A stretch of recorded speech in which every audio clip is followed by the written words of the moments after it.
Well, I'm here in the little coffee shop we have at the school to fix a dishwasher because the door won't close. It's leaking around the door seal. By the time I got to it, the damage had already been done.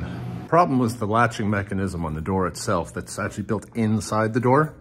And my initial thoughts were I just thought it would be a matter of opening up the door, pulling out the broken part, putting in the new part, and Bob's your uncle.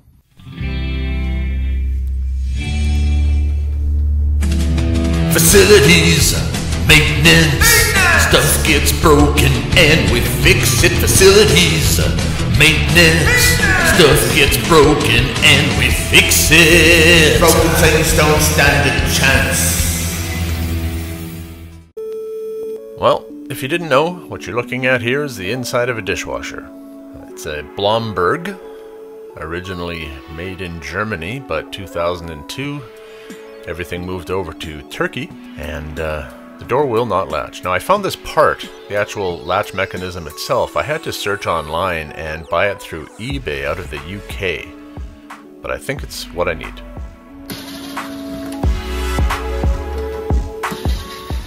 To get inside the door, I have to remove all these stainless steel screws around the edges.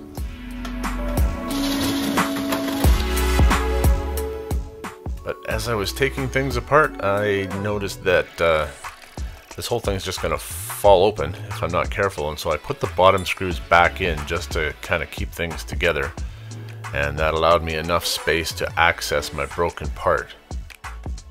Now you can already see little broken chips of gray plastic in here. That was the, I guess, little inner bracket designed to hold this latching mechanism in place. Chicken and egg, I'm not sure which broke first, but at this point, they're both broken. Getting it out of here, you gotta be careful because the edges of this stainless steel are really sharp.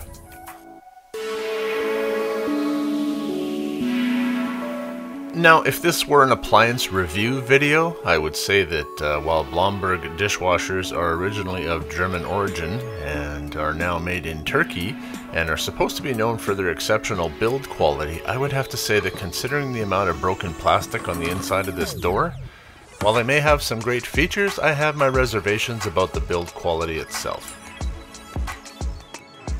Out with the old, in with the new. If you look at the one on the left, that's the one I just removed, you can see the little gray latching mechanism isn't quite right anymore.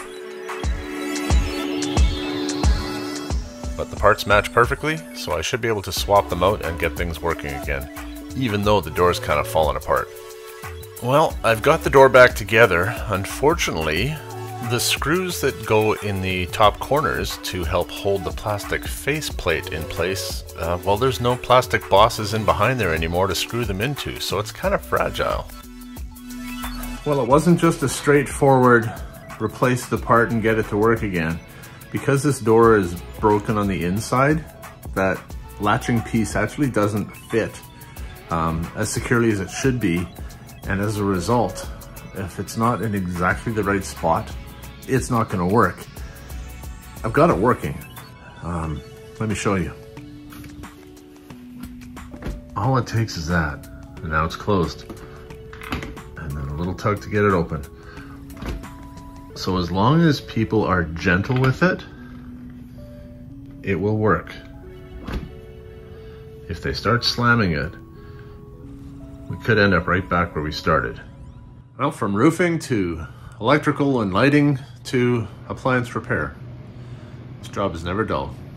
Thanks for watching.